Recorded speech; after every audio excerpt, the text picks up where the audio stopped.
नमस्कार, आप न्यूज़ 94 हिंदी देख रहे हैं। मैं हूं आपके साथ चेतन मुरादाबादी। इस वक्त हम मौजूद हैं जिला मुरादाबाद की 30 विधानसभा क्षेत्र बिलारी में, और हमारे साथ खास मेहमान बात करने के लिए आज जो बहुजन कवि अमित रामपुरी जी मौजूद हैं। बात करने की कोशिश करेंगे। अमित जी, स्वागत है आपका न्यूज़ 94 हिंदी में। शुक्रिया आपका।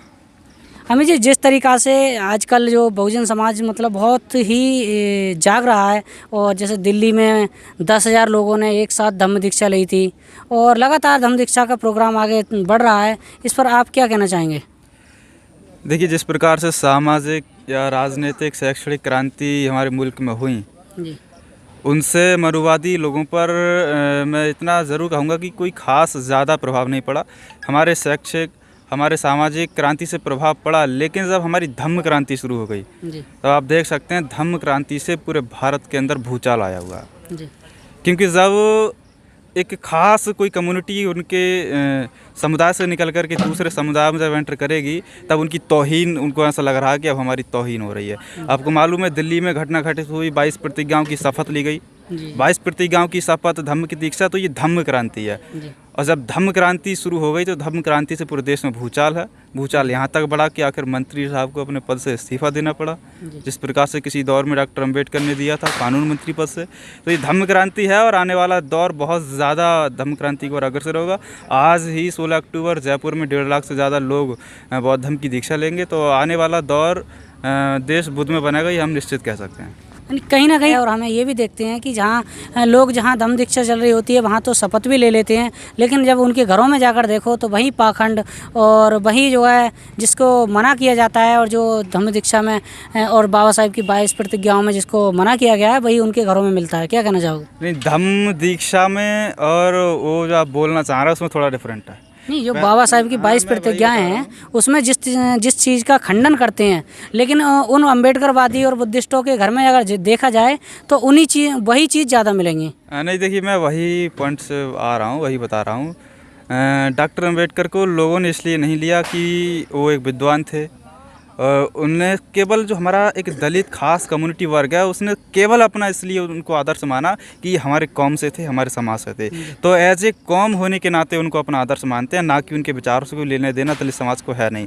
यदि विचारों से लेना देना होता तो आज के दौर में हमारा भारत कब का बुद्ध में बन चुका होता। सेंटर में आज तक हमारी सरकार नहीं बनने का कारण है हमने एज ए कौम डॉक्टर अम्बेडकर को लिया, हमने उनके विचारों का फॉलो नहीं किया। तो 22 प्रतिज्ञाओं या फिर बुद्धिज्म को एक्सेप्ट करने का मतलब जो लोग आज भी पाखंड या अंधविश्वास में ग्रसित हैं, उनने सही तौर से डॉक्टर अंबेडकर को पढ़ा नहीं है। जो 22 प्रतिज्ञाओं की शपथ लेता है, जो बुद्धिज्म को स्वीकार करता है, वो कभी अंधविश्वास की ओर दोबारा नहीं जाता। वो लोग ज़रूर हाँ अंधविश्वास की ओर हैं। वो लोग अभी हम ये कह सकते हैं वो थोड़ा अधवर यानी कि बीच रास्ते में हैं। वो बीच रास्ते में वो धीरे धीरे बढ़ रहे हैं, और वो एक दौर आएगा कि वो पूर्ण रूप से अम्बेडकरवादी हो जाएंगे। अंधविश्वास का उनके घर पर कोई मतलब रहेगा नहीं। देश के कई सारे ऐसे नेता भी हैं जिनका अगर मैं नाम लूं, जैसे उदित राज, रामदास अठावले, प्रकाश अंबेडकर, बहुत सारे ऐसे नेता हैं जो बात तो बुद्ध की करते हैं, बाबा साहब की करते हैं, लेकिन जो पार्टी मतलब बुद्ध को और बाबा साहब को देश से मतलब ख़त्म करने की लगातार कोशिश में उनके तलवे चाटने पर लगे पड़े हैं, चाहे वो कांग्रेस या भाजपा, उस पर क्या कहना चाहोगे? देखिए, सभी को अपनी अपनी रोटियां सेकने का अधिकार संविधान देता है कि भाई आप अपना खाना बनाकर खाइएगा, आप अपना खाइएगा। अब उनको लगा कि हमारी कोई ख़ास यहाँ पर है नहीं, क्योंकि जिनका आपने नाम बताया उदित राज, उनके घर में जाकर के देखिएगा, उनकी जो पत्नी है वो ब्राह्मण समाज से है जी। तो उनके घर की जो आइडियोलॉजी है वो मनुवादी है। तो उनको केवल राजनीतिक रोटियां सेकने के लिए वो डॉक्टर अंबेडकर की बात करते हैं, वो बुद्ध, कबीर, रविदास, नानक, फूले, पेरियार, भगत सिंह की बात करते हैं। उनको मिशन से, मूवमेंट से कोई लेना देना नहीं है, उनको समाज से कोई लेना देना नहीं है। उनका काम केवल इतना भर है कि हम MLA या MP बन करके बस अपना भरना भर लें, बाकी समाज से उनको कोई लेना देना है नहीं। वो हम उनको बोल सकते हैं कि वो उसी श्रेणी में है जिस श्रेणी में डॉक्टर अंबेडकर के दौर में बहुत सारे लोग रहे थे, चाहे वो कजरोल कर रहे हों, चाहे वो P पनवलकर बालू रहे हों, या फिर हम थोड़ा सा बोल सकते हैं जो जगजीवन राम का रहा था, वो भी उसी ही कैटेगरी में रहा था। बाबा साहब को धोखा देने वालों में उनका नाम था। तो ये आज जो धोखा दे रहे हैं, ये उन लोगों को धोखा दे रहे हैं जो डॉक्टर अंबेडकर के मूवमेंट को बहुत ज़्यादा शिखर पर लेकर जाना चाहते हैं। तो ये धोखेबाज लोग हैं। इन्हें कोई समाज से, मूवमेंट से इनको कोई मतलब नहीं। घर में आज भी पाखंड और अंधविश्वास बरकरार है।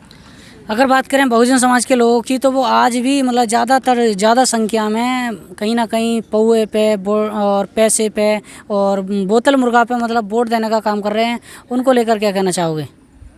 देखिए बोतल पौआ ये जो दारू का सिस्टम है, इसी के कारण आज तक हम शासक नहीं बने। जी और फिर इसका सबसे बड़ा कारण है कि हमारे लोगों ने भी उनको बताया कहाँ जा कर के कि तुम भाई दारू मत पियो। जी सरकार हमारी भी तो 4 बार रही, हम भी तो उत्तर प्रदेश में 4 बार शासक रह चुके हैं, 4 बार शासन कर चुके, हमने दारू पर पाबंदी क्यों नहीं लगाई? जहाँ जहाँ हमारी सरकारें रहीं बहुजन मूवमेंट की, उन लोगों ने दारू पर पाबंदी क्यों नहीं लगाई? हाँ, बिहार में ज़रूर दारू बैन है, लेकिन बहुत सारे स्टेट इस प्रकार के रहे हैं जहाँ पर बहुजन शासक बन चुके हैं लेकिन उन्होंने दारू पर रोक नहीं लगाई। तो इसमें ब्राह्मणवाद हावी है, ऐसा कुछ नहीं है। हमारे ही जो समाज के लोग हैं उनकी भी बहुत ज़्यादा कमी रही है, मीडिया हमारी खड़ी नहीं हुई, इसमें बहुजन नेताओं की कमी रही है। हमारा समाज अंधविश्वास या फिर शराब की ओर ज़्यादा अग्रसर है, इसमें हमारे नेताओं की कमी रही है। 4-4 बार सरकार बनाने के बावजूद भी आपने अपनी मीडिया खड़ी नहीं की। आप यदि मेनस्ट्रीम मीडिया को गाली देते हो तो आपको शर्म आना चाहिए, क्योंकि मौका आपको मिला था मीडिया बनाने का और आपने उस मौके को गवा दिया था। जी अमित जी, एक बात बताएं, जैसे कि अगर बात करें आजकल एक बहुजन समाज पार्टी है एक और, जो कि बहुत ही ज़्यादा पुरानी पार्टी है, 4-4 बार मतलब शासन कर चुकी हैं बहन जी। दूसरी ओर चंद्रशेखर आज़ाद है। तो आम लोगों के लिए किसको मतलब अपनाना चाहिए? बहुत कठिन सवाल है। देखिए इन फ्यूचर चंद्रशेखर का दौर आया या नहीं आई तो भविष्य के गर्भ में है, लेकिन वर्तमान के परिप्रेक्ष्य में हम देखेंगे तो सिवाय बसपा के बहुजन समाज के पास में और कोई ऑप्शन है नहीं, क्योंकि अभी चंद्रशेखर उस स्थिति में नहीं पहुंचे कि सरकार बनाने या कहीं कोई सीट जिता लें। बहन जी ने उस दौर में संघर्ष किया जब हमारी माताएं बहनें घर से नहीं निकलती थी, उस समय वो राज्य की चीफ मिनिस्टर बनी थी। तो बहन जी का जो इतिहास है वो बहुत गौरवशाली इतिहास रहा है उनका, और सिवाय बसपा के हमारे पास कोई ऑप्शन नहीं है। बाकी ये हाँ इन फ्यूचर हो सकते हैं, लेकिन वर्तमान में अभी तक कुछ है नहीं। लास्ट में जो है आप एक कवि भी हैं, तो मतलब अपनी कोई 4 पंक्तियाँ सुनाएं हमारे दर्शकों को। देखिए अजय कवि, शुक्रिया आपने कहा 4 पंक्तियों के लिए। ये मेरा काम तो लिखने का है।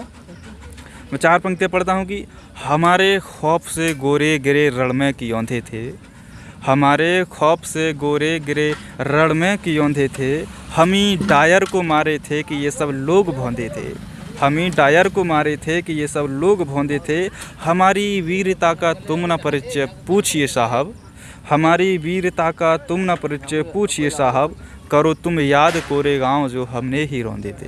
ये जो भीमा कोरेगांव 1 जनवरी 1818 में हुआ, हम बहुत ज़्यादा वीर हैं। हम ही ने लंदन जाकर के डायर को मारा। हमारी वीरता पर सवाल खड़ा मत करिए। बहुत सारे लोग आते हैं कि भाई दलित तो कमज़ोर होते हैं, दलित तो बहुत ज़्यादा दबे कुचले होते हैं, ऐसा नहीं है। हमारा इतिहास बहुत ज़्यादा गौरवशाली रहा है, और इतना ज़्यादा गौरवशाली रहा कि हमारे मात्र 500 लोगों ने 28,000 पेशवाओं को धूल चटाई है। शुक्रिया, आप जय भीम। बहुत बहुत धन्यवाद। तो ये थे हमारे साथ रामपुर से अमित रामपुरी, जो कि बहुजन कवि भी हैं, सोशल एक्टिविस्ट हैं, और बहुत ही अच्छा समाज में दिशा निर्देश देते हैं और बहुत ही अच्छा काम कर रहे हैं। तो बने रहिए न्यूज़ 94 हिंदी के साथ। अभी तक आपने चैनल को सब्सक्राइब नहीं किया तो प्लीज़ चैनल को सब्सक्राइब करके वीडियो को लाइक करें, शेयर करना ना भूलें। धन्यवाद।